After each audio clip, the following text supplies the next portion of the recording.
Okay, so we are still continuing with the same part of discussion, but we are now going to discuss how to find the angle, the perpendicular distance between a point to a line by using some other method. So method number two, we are going to introduce the cross product method.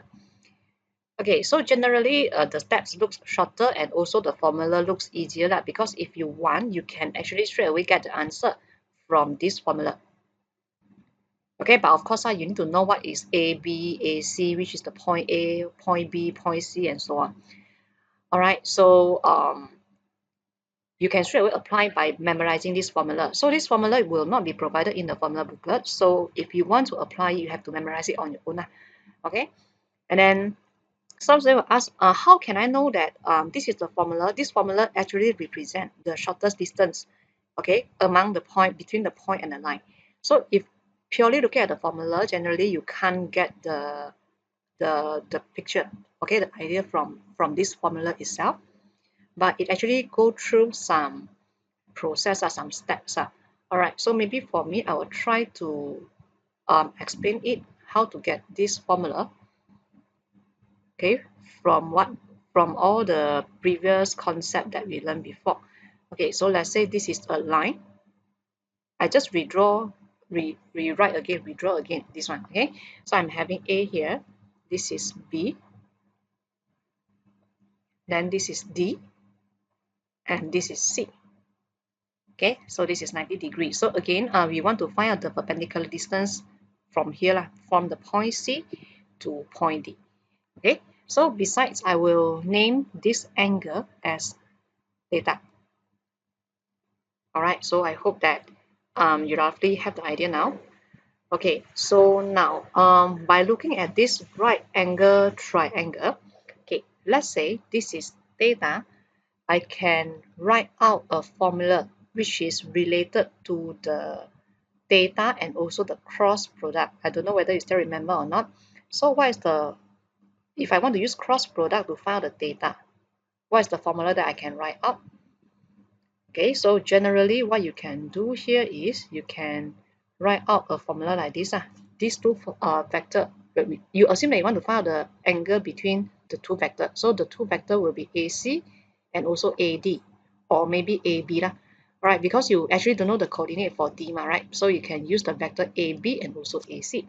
So from the cross product method that you learn, you will have actually AC cross AB modulus, it is equals to AC modulus multiplied with AB modulus and then sine theta. Alright, so this is the formula that we learned before when we are learning the cross product, right? So I introduced this new formula for you where we want to find the theta. Clear or not? Okay, so this is one of the formula that we can get it from here. Okay, then what else do we have? Okay, so from here, by looking at this triangle, you will know also that if I try to look at the magnitude, the length, okay, of all the angle here, I can write out a formula like this, which is sine theta is equals to, so what is sine theta here will be the modulus of CD equals divided by the modulus of vector AC. Okay, so these are the two formula that we can get from this diagram. And I hope that you still remember what we learned before, the cross product formula and also the triangle one, right? So sine theta is CD opposite over hypotenuse, which is AC. Okay, so now my final answer is I want to find out CD actually, right? Because CD is the perpendicular distance that I want to find out. So to get the final formula that's shown in the method in our notes, so to find out CD, I can rewrite it as AC sine theta.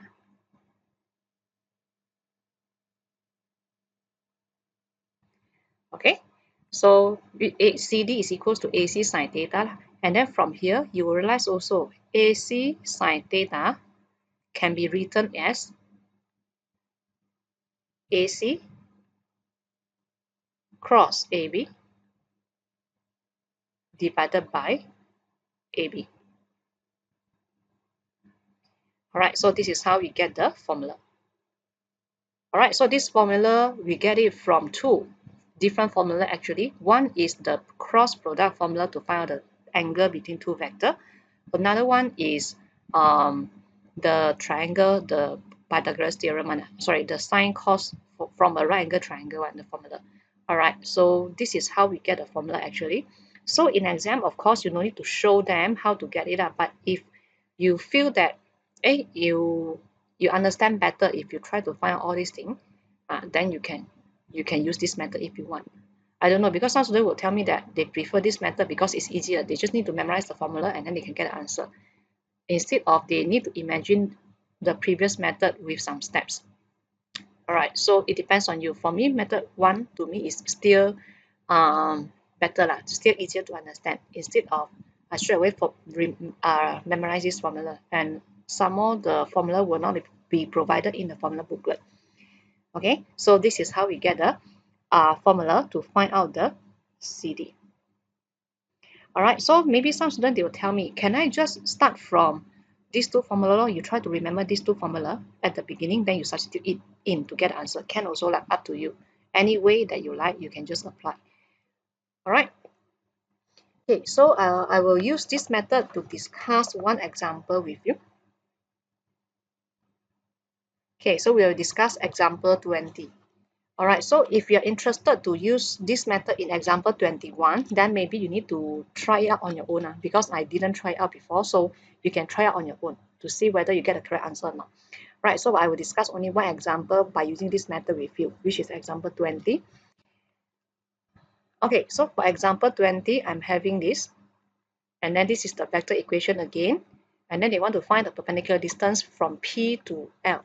Alright, so again, maybe I just need to draw the triangle again to make me understand better. So this is P, let's say this is A, let's say this is OA, and then let's say this is AB lah.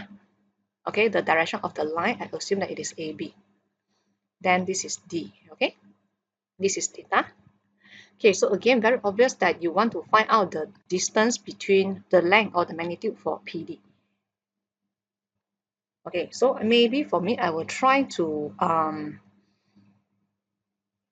write out the formula that I want to use first. So if let's say according to the formula given in the notes, PD modulus will be equals to what? Will be equals to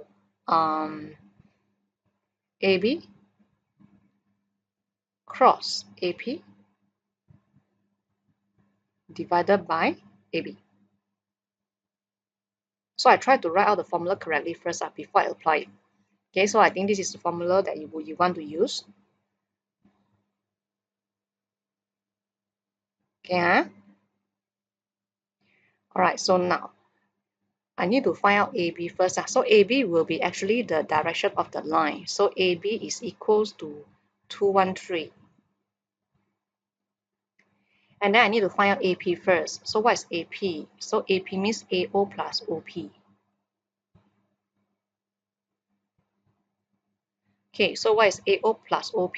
If you continue on your own for the AO plus OP, you should able to get -2, 1, and also 15. So this is your AP. Alright? Okay. Then after that, the next step is you need to find out AB cross AP. Okay, so I try to find out AB cross AP first.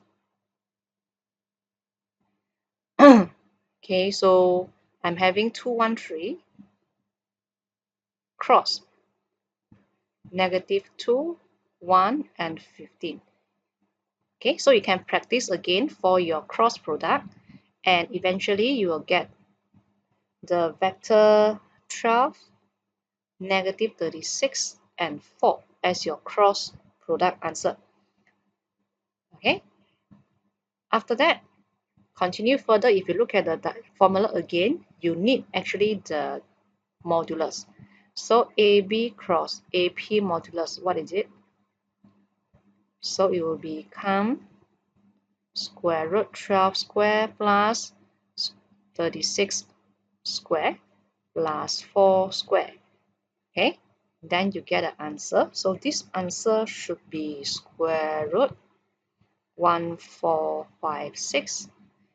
And then after that, you try to find out the AB. Okay, so modulus for AB should be, if you continue on your own, alright, you should get square root 14. Then eventually I try to put everything together. Then I'm having square root 1456 divided by square root 14. Okay, so from here, I think I will get the answer, which is square root 104. Alright, so this is how I get the answer also by using this cross product method.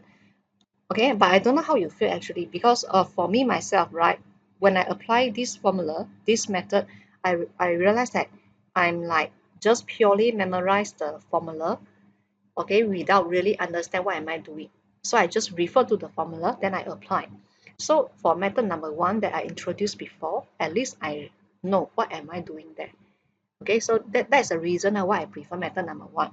But of course, for students, you can choose your own, the method that you like your own. All right, so in exam, they won't fix any particular method like what you need to apply in the exam. So you can still choose that. But just to remind you, all this formula will not be provided in the formula booklet, so you have to memorize it on your own. All right, so if you're interested, you can still use this method to try example 21 and see whether you can get an answer or not. Okay, so I think the answer is shown here already, which is square root 65 over 3. So for me, I'm not going to show you by using this example. All right. Okay, so I'll stop here for this video. Then the next video, we are going to discuss the method number 3.